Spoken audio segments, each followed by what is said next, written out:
Metz, a fortress city in eastern France on the Moselle, poised on the edge of Germany, built up over centuries, its ring of forts had protected empires. In late 1944, it became the scene of a brutal and protracted siege by the US Third Army.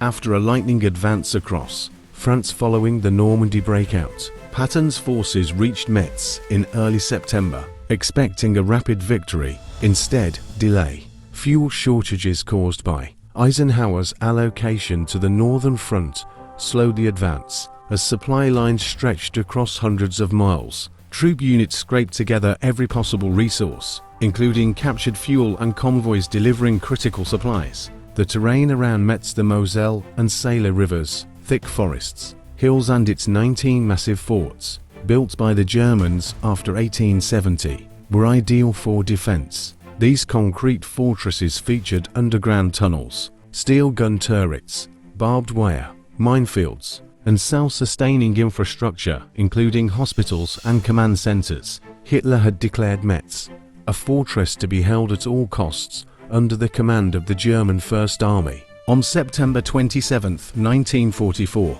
US forces began their assault across the Moselle.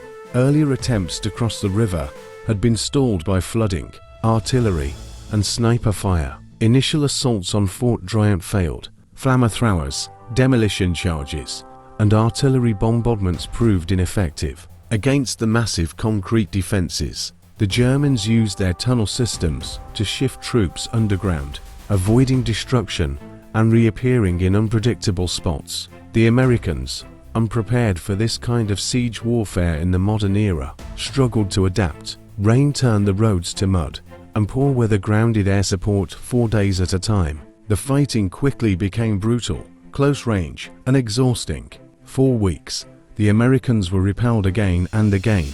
The conditions were terrible. Soldiers dug trenches through waterlogged ground, trees shattered from shell blasts. Medics worked under fire to reach the wounded. Food and dry clothing were often scarce.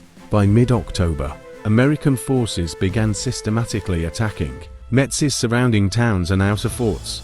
House-to-house fighting broke out in Mézières-les-Metz, Woipy, and other suburbs. German defenders fortified basements, machine gun nests, and upper floors. Entire buildings became death traps. In many areas, American troops had to blast holes in walls or burn through barriers to clear defenders. Room by room, the strategy began to shift. Instead of trying to storm every fort directly, US divisions isolated the fortifications, cutting off their supply routes and hammering them with artillery. Troops surrounded strongpoints, waited for German garrisons to weaken, and then attacked with engineers and flame teams. By early November, Patton launched a new offensive to break the deadlock. Hundreds of artillery guns opened fire in the largest bombardment the Third Army had used so far. Armored units moved up in poor weather. Infantry began crossing the rivers once more, using pontoon bridges built under fire.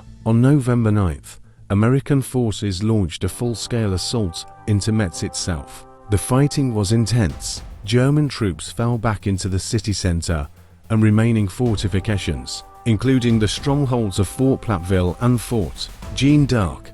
The 5th and 95th Infantry Divisions pressed the attack from south and north. Street battles raged day and night. Snipers in church towers pinned down squads. Mortar teams shelled intersections. Even with most of the outer defenses gone, the heart of Metz resisted with fierce determination. Finally, on November 21st, the city of Metz officially fell. The German flag was pulled down.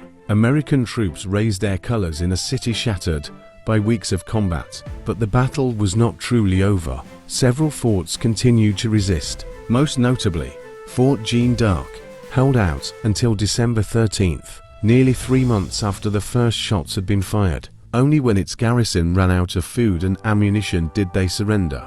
The cost of the battle was enormous. Thousands of American soldiers were killed, wounded, or captured during the siege. The Germans lost heavily as well. Civilians caught in the middle suffered deeply. Their homes destroyed, their lives torn apart. Metz had stalled Patton's advance toward Germany for over 2 months. During that time, German forces were able to regroup, reinforce the Siegfried Line, and prepare for their last great counterattack, the Battle of the Bulge. Strategically, Metz had served its purpose for the Germans. Even in defeat, it was one of the last true fortress battles in modern history, a reminder that even in an age of tanks and aircraft, concrete and determination could still hold the line. Today, the city of Metz is calm, but its hills are still dotted with remnants of those massive forts. Some lie hidden in overgrown forests.